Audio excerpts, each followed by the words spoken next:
120 মিলি আপনারা আসসালামু আলাইকুম guys, welcome back to my YouTube channel. আশা করি সবাই আপনারা ভালো আছেন। তো আমার সাইকেলের মডেল হচ্ছে 601। তো এই 601 সাইকেলে আমি আগের যে সাসপেনশনটা ছিল ওটা ছিল 80 তো বর্তমানে আমি 120 এর একটা সাসপেনশন ইউজ করতেছি। তো কেন আমি এটা চেঞ্জ করলাম এই বিষয় নিয়ে আজকের ভিডিওতে কথা বলবো। তো আপনারা অবশ্যই এই ভিডিও থেকে অনেক ইনফরমেশন পাবেন। তো ভিডিওটা সবাই কন্টিনিউ করতে থাকুন।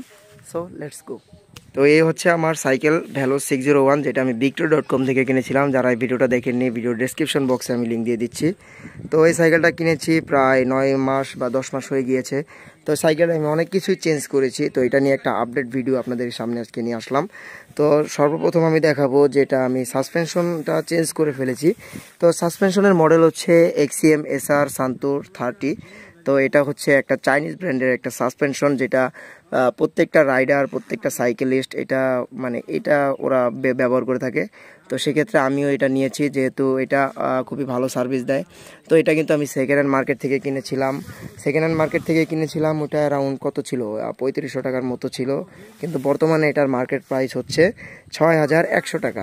তো 6100 টাকা দিয়ে না কিনে আমি এটা সেকেন্ড হ্যান্ড মার্কেট থেকে কিনেছি, একটু বুঝে শুনে কিনেছিলাম, যার জন্য আমাকে এটা খুবই ভালো আউটফিট দিচ্ছে। আর এটার মিলি হচ্ছে 120 মিলি। আপনারা চাইলে এটা নিতে পারেন, যেহেতু এটা প্রাইসটা একটু বেশি হইলেও এটার সার্ভিসটা কিন্তু খুবই ভালো দেয়। তো এখন বলবো যে আপনারা এই সাসপেনশন থেকে কি কি আউটফিট পাবেন এবং এটার বেনিফিট কি কি আছে সব কিছু আজকে বিস্তারিত দেখাবো। তো ফার্স্টে বলবো যে এটার এমএমটা হচ্ছে 120 এটা 120 হওয়ার কারণে আপনার যে এখানে যে লংজিভিটি বা এটার যে হাইটটা সম্পূর্ণ ঠিকঠাক থাকবে। আর রাইডের সময় আপনার কোমরটা বা আপনার হাত এগুলা ব্যথা করবে না, ব্যথা অনুভূত হবে না, সব দিক থেকে এটা পারফেক্ট থাকবে। তো সেকেন্ড হচ্ছে এটার লকটা খুবই ভালো। এই দেখুন এটার লকটা, এটা নিয়ে আমি আগেও একটা ভিডিও করেছিলাম, কিন্তু এটা তখন আমার সাসপেনশন ছিল না। তো এটা আমার সাইকেলে এখন লাগিয়েছে, সেক্ষেত্রে একটা ভিডিও আপনাদেরকে দিতেই পারি আমি। তো এটার লকটা কিন্তু খুবই ভালো কাজ করে। এইভাবে দিলে হচ্ছে সাসপেনশনটা কাজ করবে, আর এইভাবে দিলে হচ্ছে লক হয়ে যাবে। আর এই সাইডে হচ্ছে প্রিলোডের তেমন একটা কাজ নেই, যেভাবে আছে ম্যানুয়াল সেভাবেই থাকবে। এটার দিকে এত একটা নাড়াচাড়া করার কিছু নাই। আর আপনারা চাইলে এই সাসপেনশনটা আপনারা সার্ভিস করতে পারবেন। এটা হচ্ছে সার্ভিসেবল একটা সাসপেনশন। 5500 টাকা থেকে 6000 টাকার মধ্যে যদি সাসপেনশনটা কিনেন আপনাদের জন্য ভালো হবে, যেহেতু একটু প্রাইসটা বেশি। তারপর এটা আপনারা অনায়াসে 4-5 বছর চালাইতে পারবেন। এর মধ্যে একটা সার্ভিস করা লাগতে পারে। আর সার্ভিস করতে গেলে আপনার হয়তো 300 টাকা খরচ হবে। বাজার থেকে নর্মাল সাসপেনশন না কিনে এগুলো কেনায় ভালো, যেহেতু এগুলোর সার্ভিস খুব ভালো দেয় আর জিনিসটাও খুবই শক্তপোক্ত। আর আপনাদেরকে দেখাই, এটা নিচে দুইটা নাট আছে। এই যে নাটগুলো খুলে এগুলো সার্ভিস করা যায়।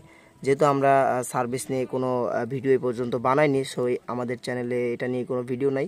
আপনারা যদি সাইকেল সাসপেনশন সার্ভিসের কোনো ভিডিও চান, তো ইনশাল্লাহ আমারটা যখন সমস্যা হবে আমি এটা নিয়ে একটা ভিডিও করে আপনাদেরকে দেখাবো। তো এখন বলি কেন আমি আমার সাসপেনশনটা চেঞ্জ করেছি। সাসপেনশনটা চেঞ্জ করার মূল কারণ হচ্ছে আমার যে সাসপেনশন ছিল আগের, যেটা ভ্যালোসের সাইকেলের সাথে আসে, ওইটা ছিল 80 তো 80 আমার জন্য একটু কষ্টসাধ্য, যেহেতু সাইকেলটা একটু নিচা হয়ে থাকে। আর নিচা হয়ে থাকলে আমার হাত ব্যথা করে। আমি যেহেতু প্রচুর রাইড করি সাইকেল, ছুটি পাইলে সময় পাইলে আমি সাইকেল রাইডে চলে যাই। তো আমার জন্য এটা একটু কষ্টসাধ্য ছিল, যেহেতু সাইকেল একটু নিচা হয়ে থাকে। যেহেতু এখন 120 মিলি সাসপেনশনটা লাগিয়েছি, সেহেতু এটা একটু উঁচা হয়েছে। আর এখন রাইড করেও আমি খুব মজা পাচ্ছি। এর জন্যই আর কি সাইকেলের সাসপেনশনটা আমি চেঞ্জ করে ফেলেছিলাম, যেহেতু এটার এমএমটা একটু কম ছিল। তো 80 থেকে এখন 120 আপডেট করেছি, প্রায় 40 বেড়ে গিয়েছে। তো এখন আমি খুবই আরামদায়ক একটা রাইড ফিল পাচ্ছি। আশা করি আপনাদেরকে বোঝাতে পেরেছি যে কেন আমি এই 80 সাসপেনশন থেকে 120 এর একটা সাসপেনশন লাগিয়েছি। তো এই বিষয়টা আপনাদের কাছেও ক্লিয়ার হয়ে গিয়েছে। আর আশা করি আপনারা এখান থেকে অনেক তথ্য পেয়েছেন। তো দেখা হচ্ছে নেক্সট কোনো ভিডিওতে। সে পর্যন্ত ভালো থাকুন, সুস্থ থাকুন। আল্লাহ হাফেজ।